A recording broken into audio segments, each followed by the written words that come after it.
Welcome to College in Conversation, the official podcast of Lingfield College. Join me, Matthew Harris, alumnus and host, as I talk to the staff, students and community, showing you exactly what life is like at Lingfield.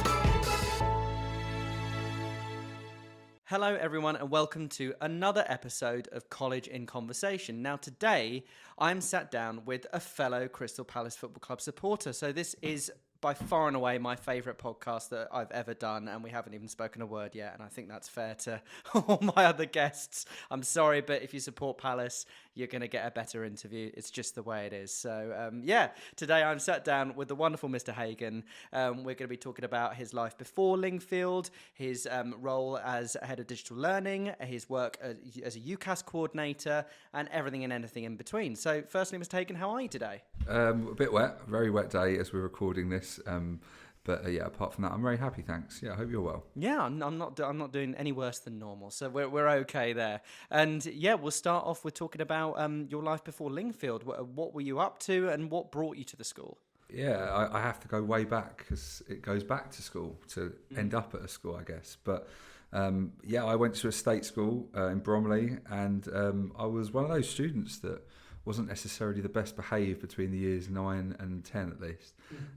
So that meant I got a fresh start at a large sixth form college, which was quite an interesting environment, should we say. But what was great about it was you were treated quite like an adult, and I really liked that and thrived off that. And I had some great teachers, which inspired me to study law at uni.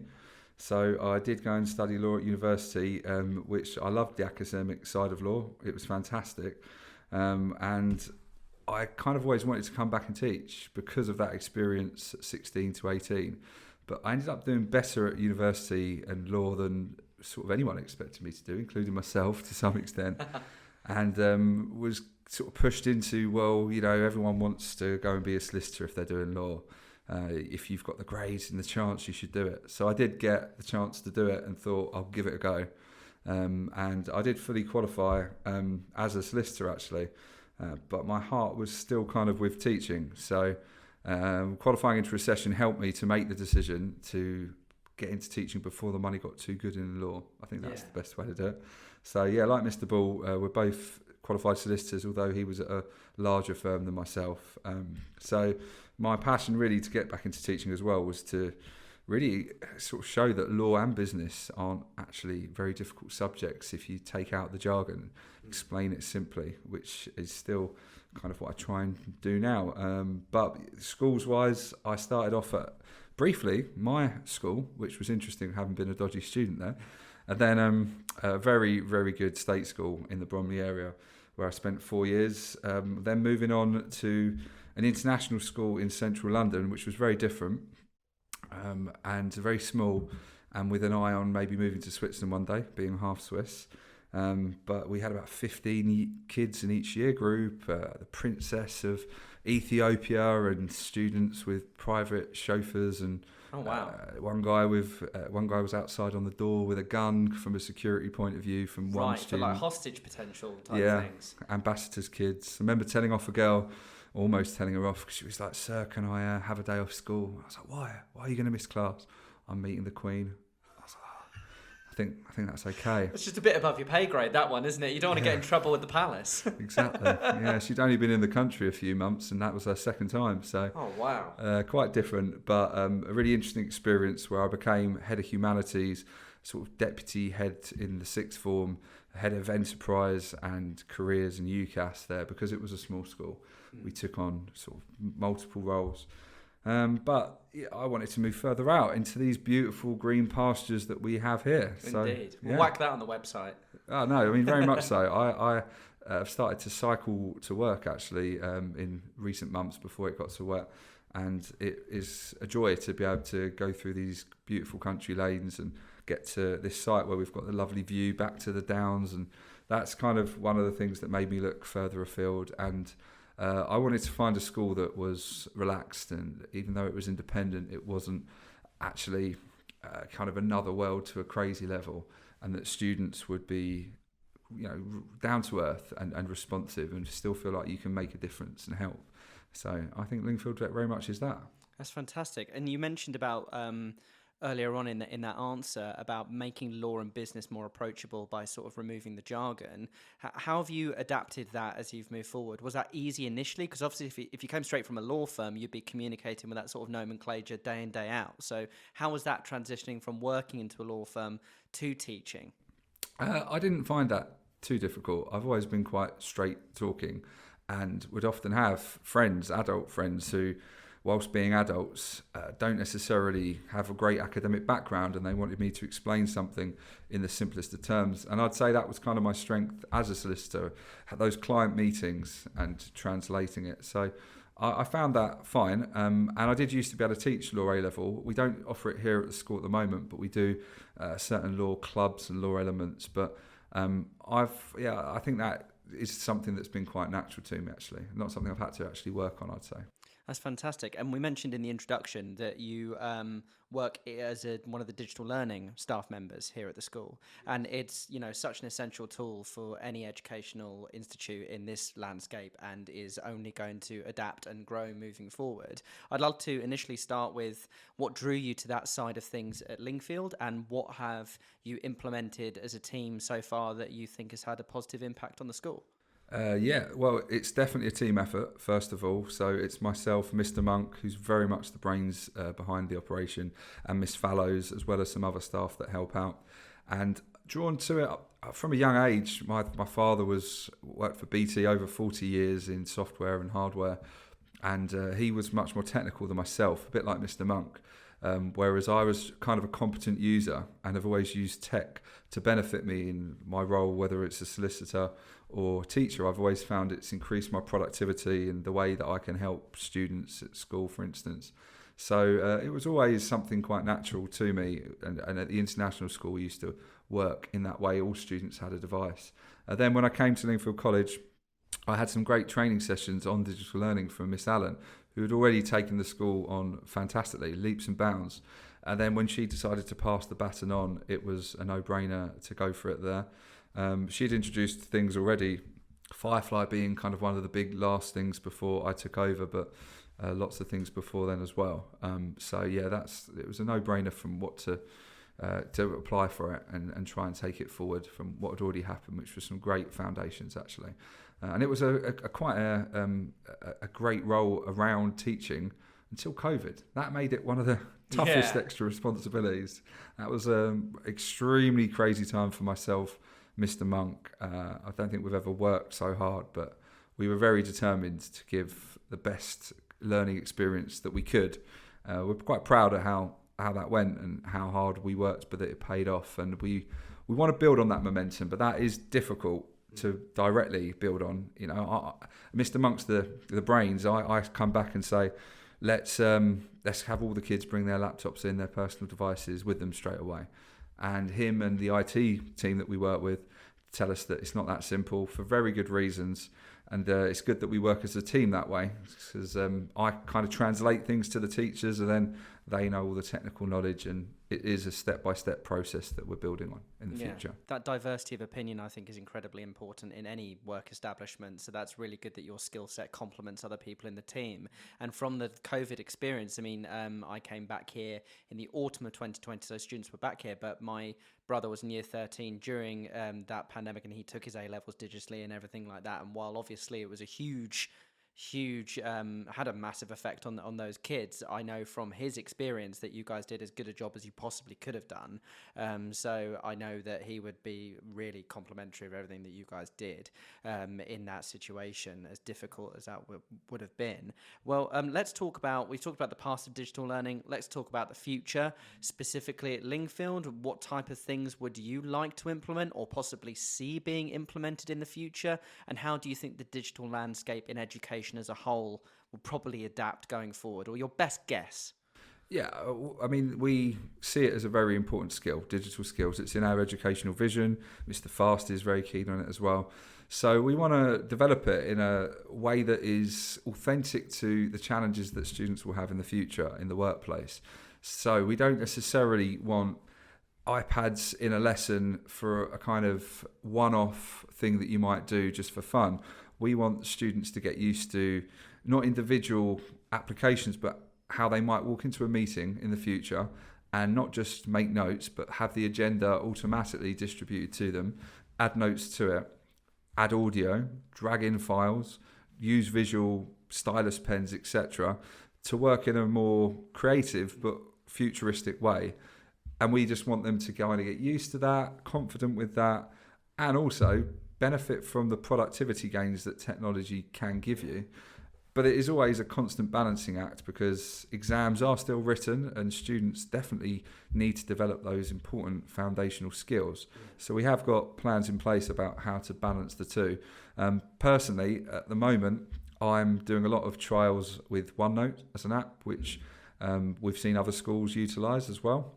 And it's doing lots of wonderful teaching and learning things, whilst also being quite environmentally friendly from a paper distribution point of view. But I'm doing a lot of experimentation with the impact of audio feedback on essays, and students seem to be really responding to that. Particularly in the sixth form, they've got their own devices, so it works really well.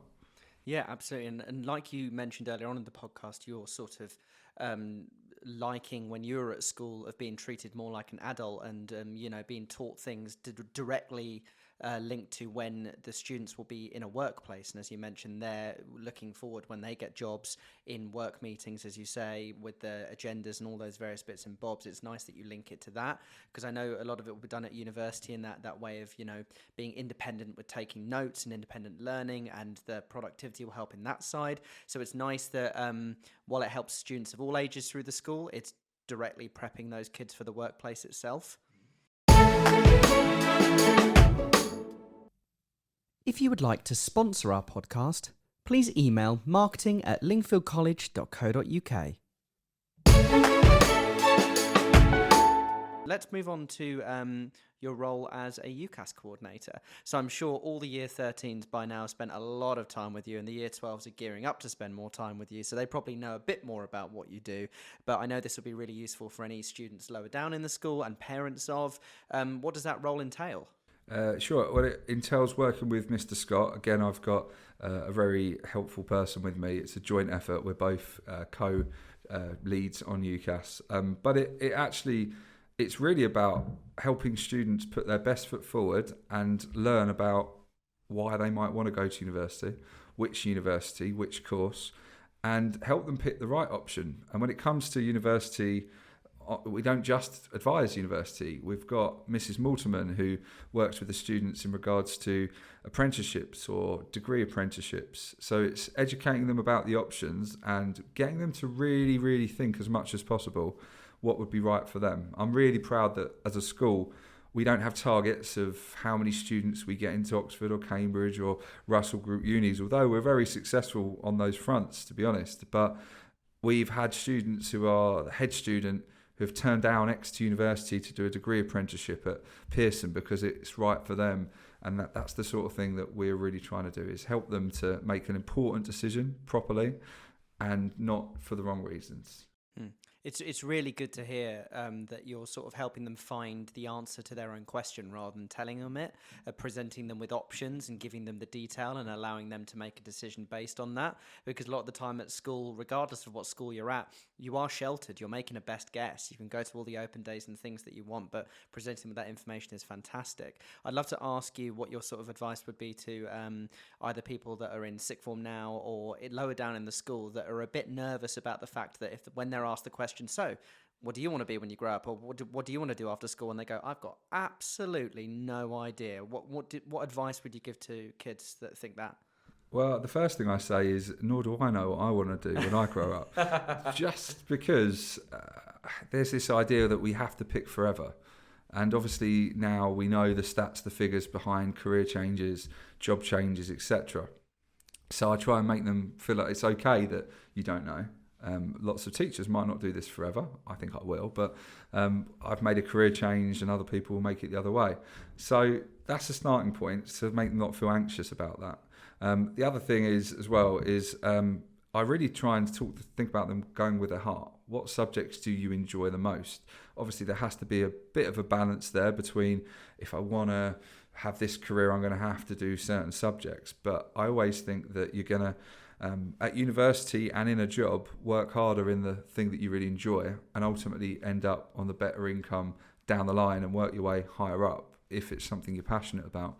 Otherwise, the money alone is slightly higher in one graduate job rather than the other isn't truly going to make a huge difference at that point. I also tell them to think early and decide late. So we do try and get the Year 12s thinking about it early. But I'm always kind of nervous when a student does say, I know exactly what I want to do. I kind of challenge that because it would be easy to be like, that's one student down that I don't need to help. But sometimes they've made that decision too quick, or it's based off of a family member, which, it's great to get family input, but to a level where actually they've not fully thought through, is that best for me? So we don't want them to decide too early. We just want them to sort of think early and use the resources that we've given them. We've got lots on Firefly. We have a lot of one-on-one help and drop-ins, and we've got Unifrog, which is a wonderful resource in the company that we work with, which gives them loads of options. But I think it's great that the size of the school, even though we've expanded and grown, gives me an opportunity to get to know most of the students at the sixth form, and between myself and Mr. Scott, all of them, so that we can sit down and give them that personal advice, and that's where we can have these meaningful conversations. Absolutely. And I think that goes right back to the prep school. When you look at the class numbers and the way the teachers go about their pastoral care and looking after students, and the communications between departments, just knowing the kids back to front is so useful in every stage of their learning development in their school career. Do you find it, how often do you sit down with these students looking at the UCAS early on, or with Miss Mortman or Mr. Scott, and you go, have you ever considered working in this area, or thinking about this, something completely left of field, and they've gone, oh my God, yeah, that works to this skill, I like this. Does that happen often? It does, yeah. I mean, we get to sit down with them quite regularly. We have a weekly clinic all year for Year 13s, although Year 12s can come along. And there are students that think, I'm going to do this subject because I do these subjects at A-level, but they don't realise, for instance, that at university the range of subjects is huge. It's bigger than any sixth form could offer. And sometimes conversations that we have do make them aware of different courses, or they'll do a MOOC, an online kind of course on Unifrog or on SpringPod, and it will open up their mind to a whole new field. And I'll talk to them about how I know someone in that field, and Miss Morseman might have a contact that they can do work experience in that field. It's quite an organic process. And just the other day, we had a student come back to us to ask about an apprenticeship opportunity that was coming up. And it's nice that they come back and they ask our advice when they've left. But I was able to ring up my kind of brother-in-law and get his advice, because it's an industry that he works in.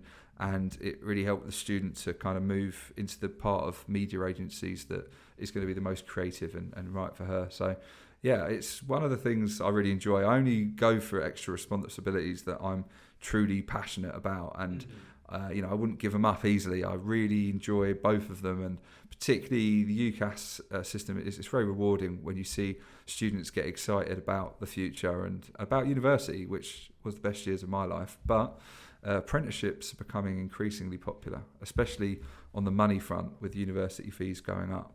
So, our students are definitely given a broad range of options. Absolutely. It's a thing of, everyone probably can go to university, but that you don't necessarily have to, and it might not be the best career path. And again, it's great to see that the school is reflecting that.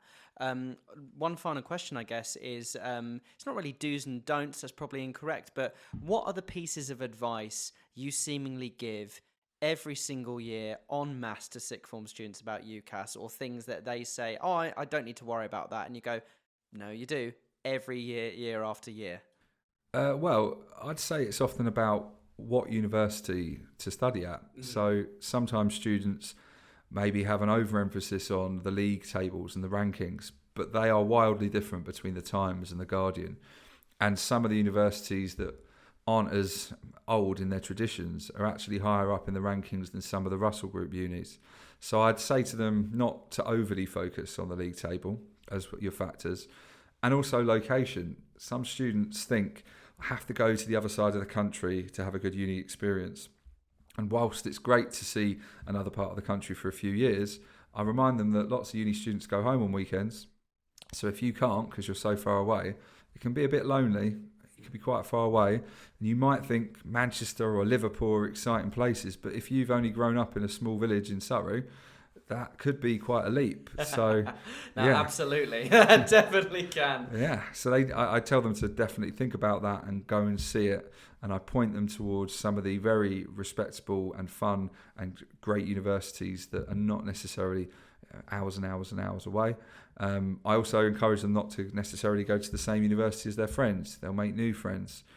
So they're some of the key things, as well as just make sure you do your research on the course. Some business courses, for example, will be more mathematical in the modules that are offered without too many different modules in other areas, whereas some will be based more in marketing. So they really need to make sure that they've picked the right one. Some are becoming a bit more coursework based, which is quite new compared to how assessment was done.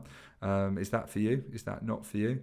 So they're the kind of key things that I remind them about over the years. Oh, absolutely. Well, it's been really wonderful to chat to you. I mean, it's clear how much you know your stuff and are clearly passionate about it. And just having this one sit-down conversation with you, I can see how lucky the students are here to work with yourself and other team members in the business department, in the digital learning department and the UCAS departments. Thank you for taking the time to listen to our podcast.